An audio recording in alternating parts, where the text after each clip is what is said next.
묵상기도 하심으로 새벽 예배를 시작하겠습니다. 하나님 감사합니다. 오늘도 우리를 주의 전으로 부르시고 예배할 수 있는 은혜 주심에 감사합니다. 오늘도 주와 동행하는 하루, 주께 더욱더 가까이 나아가는 하루가 되도록 인도하여 주옵소서. 하나님의 말씀을 붙잡고 험한 세상을 믿음으로 승리하는 주의 자녀들 되게 하여 주옵소서. 오늘도 우리의 구하는 것보다 또 생각하는 것보다 더욱더 넘치도록 응답하실 하나님을 찬양합니다. 기대합니다. 예수님의 이름으로 기도합니다. 아멘. 찬송 435장 드리겠습니다. 나의 영원하신 기여 생명보다 귀하다. 나의 갈 길 다가도록 나와 동행하소서. 주께로 가까이 주께로 가오니 나의 갈 길 다가도록 나와 동행하소서.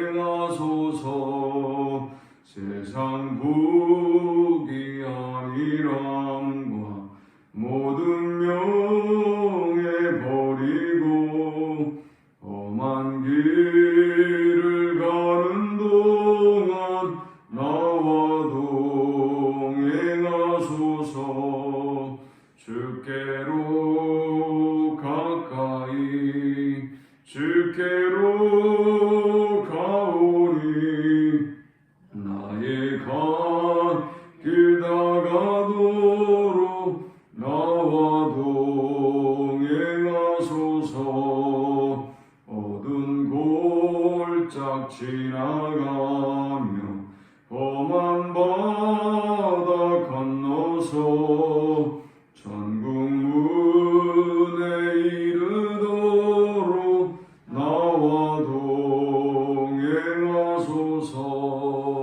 주께로 가까이 주께로 가오니 나의 갈 길 다가도록 나와 동행하소서. 아멘. 오늘 이 시간에 주시는 살아계신 하나님의 말씀은 신약성경 마태복음 22장 23절에서 33절의 말씀입니다. 부활이 없다는 사두개인들이 그날 예수께 와서 물어 이르되 선생님이여 모세가 일렀으되 사람이 만일 자식이 없이 죽으면 그 동생이 그 아내에게 장가들어 형을 위하여 상속자를 세울지니라 하였나이다. 우리 중에 7형제가 있었는데 마지가 장가들었다가 죽어 상속자가 없으므로 그 아내를 그 동생에게 물려주고 그 둘째와 셋째로 7째까지 그렇게 하다가 최후에 그 여자도 죽었나이다. 그런즉 그들이 다 그를 취하였으니 부활 때의 7 중에 누구의 아내가 되리까? 예수께서 대답하여 이르시되 너희가 성경도 하나님의 능력도 알지 못하는 도로 오해하였도다. 부활 때에는 장가도 아니가고 시집도 아니가고 하늘에 있는 천사들과 같으니라. 죽은 자의 부활을 논할진대 하나님이 너희에게 말씀하신 바 나는 아브라함의 하나님이요 이삭의 하나님이요 야곱의 하나님이로다 하신 것을 읽어보지 못하였느냐. 하나님은 죽은 자의 하나님이 아니요 살아있는 자의 하나님이시니라 하시니 무리가 듣고 그의 가르치심에 놀라더라. 아멘.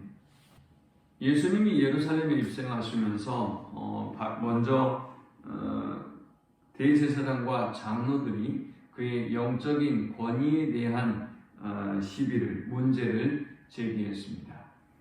또 이어서 바리새인과 헤롯 당원들이 어제는 세금에 관한 문제를 통해서 예수님에게 문제를 제기하고 또 말로 올무에 걸리게 하려고 했습니다.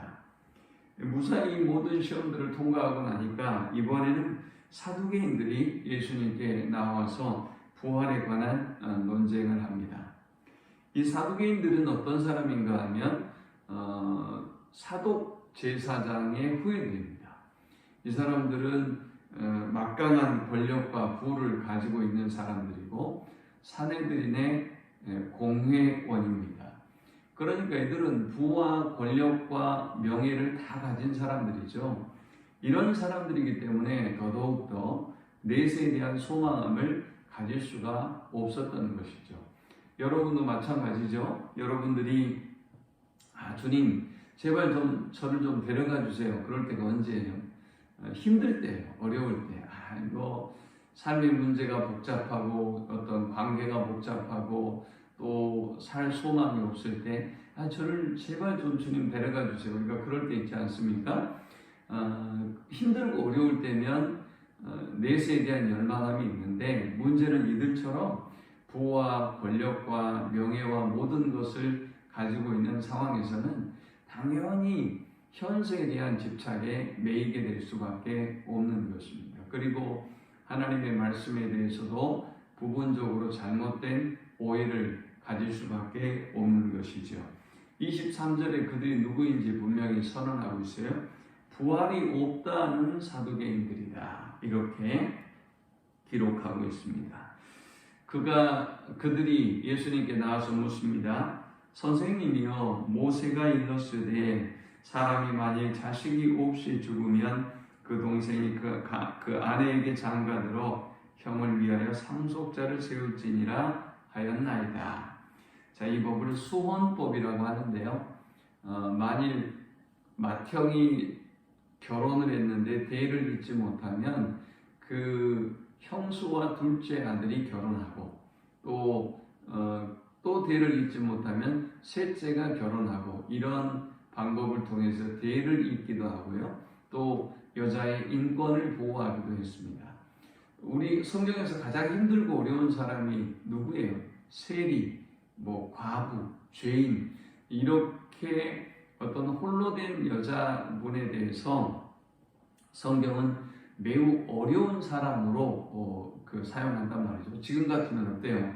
지금 같으면 이혼하거나 이런 위기 가운데 있는 상황의 사람들에게 야야 차라리 혼자 살아라 그러는데 당시에는 그렇게 안 됐단 말이죠. 여자들은 사람 취급을 받지 못했을 뿐만이 아니라 그들의 인권이 그들의 생활이 보장받지 못했어요. 그래서 이 하나님은 수혼법을 통해서 이 여자들의 인권과 생활의 문제를 해결하도록 했던 것이죠. 그런데 이제 이 문제를 극단적인 예를 들어서 이 사람들이 예수님을 올무에 걸리게 만들어 갑니다. 자, 맏형이 죽고 둘째가 죽고 7 형제와 결혼을 한 이 여자가 모두가 죽고 난 이후에 부활하면 누구의 아내로 살아야 합니까? 라고 이제 질문을 하는 것입니다. 그 이유는 무엇일까요? 지금 만일 예수님이 지금 부활에 대해서 계속 선포하고 있는데 이 부활에 대한 논쟁이 확장되고 확대되면 될수록 세상은 시끄러워질 것이고, 왜냐하면 자신들은 부활이 없다고 믿기 때문에 세상은 시끄러워질 것이고, 그러다 보면 로마가 통치하고 있는 이 상황에서 로마가 이 종교적인 문제에 개입하게 될 것이고, 그러면 자신들이 가지고 있는 어떤 삶의 그 헤게모니 기반들을 잃어버릴 수가 있기 때문에 예수님의 부활에 대해서 이들은 제지하고 문제를 제기할 수밖에 없었던 것입니다. 자, 그런데 이런 그들에게 예수님은 대답을 하셨죠. 답을 합니다. 첫 번째 이렇게 말씀합니다. 부활 때에는 장가도 아니가고 시집도 아니가고 하늘에 있는 천사들과 같으니라. 자, 먼저는 우리가 천국에 가면 어떻게 될 것인가? 우리도 그런 그림과 상상을 해보지 않습니까? 그림을 그려보고 천국에 가면 전혀 다른 차원이라는 것입니다. 전혀 다른 존재가 부활의 영광스러운 존재로 우리가 변화된다고 말씀합니다. 그때는 시집장가도 아니가고 하늘에 있는 천사들과 같다고 했습니다. 그때는 영광스러운 천사와 같은 존재로 변화되고요. 그때는 우리가 하나님과의 완전한 연합과 교제를 이루고 그리고 이 땅에서의 성도들과도 온전한 연합과 교제를 이루게 되는 그런 존재로 바뀌게 된다라는 것입니다. 흔히 사람들이 묻죠. 다시 태어나면 그 여자와 결혼할 거예요? 아니면 그 남자와 결혼할 거예요? 라고 물으면 어떤 사람들은 한다고 얘기하고 어떤 사람은 지긋지긋하다고 이야기하기도 합니다. 자, 이것이 무엇을 의미하는 거죠? 이 땅에서의 가장 완전하고 긴밀하고 가까워야 될 부부관계도 불완전하다는 것이죠. 불완전하다는. 우리가 천국에서도 그 불완전한 관계로 우리가 살아간다면 어떨까요? 이거는 천국이 아니겠죠?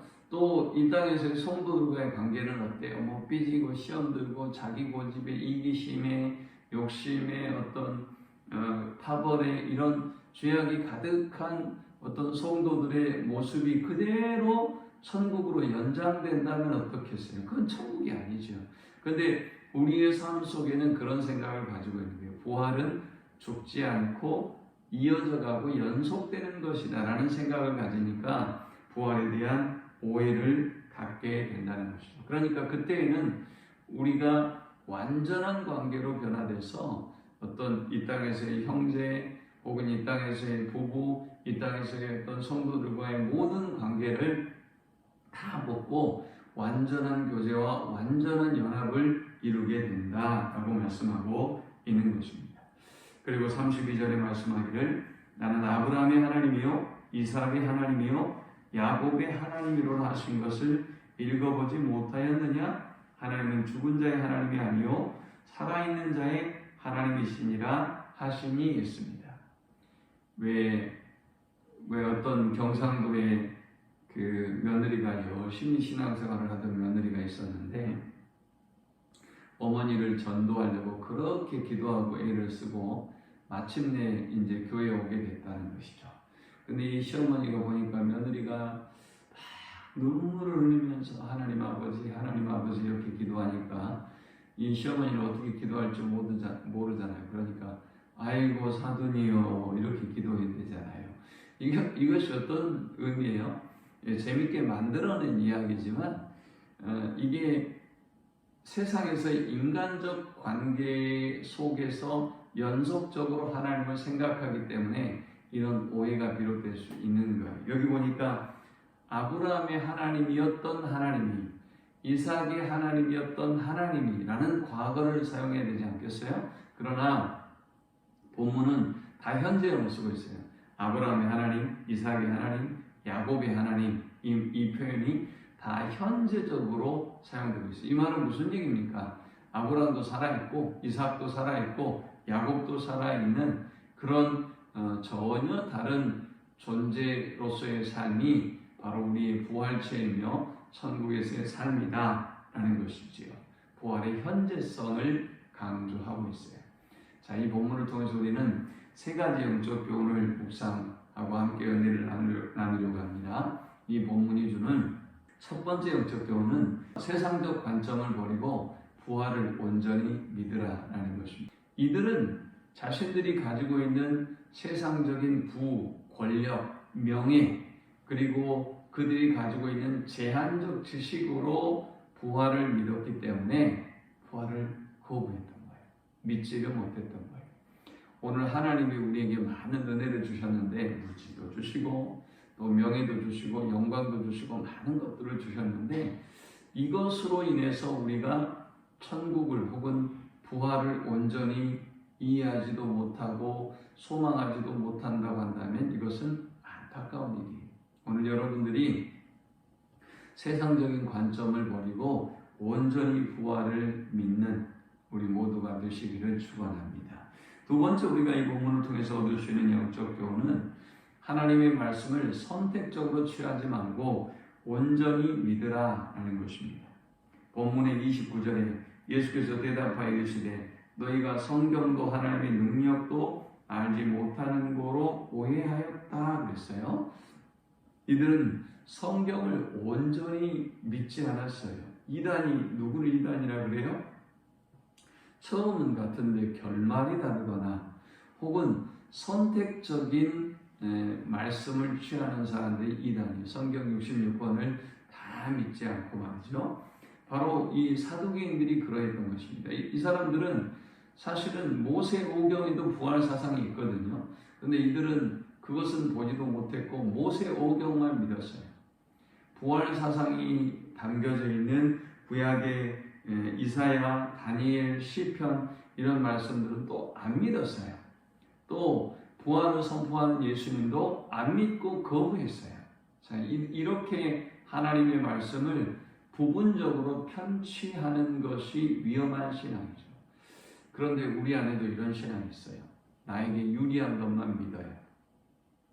내가 순종할 수 있는 것만 믿어요. 하나님의 말씀을 온전히 있는 그대로 믿고 받아들이려고 하지 않아요. 오늘 하나님의 말씀을 선택적으로 취하는 습관을 버리고 하나님의 말씀을 있는 그대로 받아들이고 순종하는 우리 모두가 되시기를 축원합니다. 마지막 세 번째는 하나님의 능력을 온전히 믿으라라는 것입니다. 이들은 이 부활에 대한 오해를 할 수밖에 없었던 이유는 하나님의 능력을 온전히 믿지 못했던 거예요. 완전히 새로운 존재로 변화되고 새로운 관계 또 새로운 삶이 펼쳐질 것에 대한 믿음이 없는 거예요. 이들은 하나님의 능력에 대해서 어떻게 오해했느냐? 이 땅에서의 어떤 이 관계가 그대로 연속적으로 옮겨져 갈 거야. 끊어지지 않고 이어져 갈 거야 라는 생각을 가지고 있는 것이죠. 우리가 하나님의 능력에 대해서 자꾸만 우리 기준에서 이렇게 생각하면 이런 오해를 불러올 수 있는 것입니다. 그러므로 하나님의 능력을 있는 그대로 신뢰하고 믿고 따라가는 우리 모두가 되시기를 축원합니다. 하나님 감사합니다. 귀한 말씀을 통해서 은혜 받고 깨닫게 하심을 감사합니다. 주신 말씀대로 부활에 대한 분명한 믿음을 분명한 확신을 갖게 하시고 저 하늘나라를 소망하며 천국의 소망을 두고 살아가는 성도들이 되게 하여 주옵소서. 천국의 증인된 자들이 되도록 인도해 주옵소서. 예수님의 이름으로 기도합니다. 아멘. 지금은 우리 주 예수 그리스도의 크신 은혜와 성부 하나님의 극진한 사랑과 성령의 인도 보교통 충만케 하심이 부활의 소망을 갖고 천국의 증인으로 살기를 소망하는 모든 성도들의 머리 위에 지금부터 영원토록 함께 있을지어다. 아멘.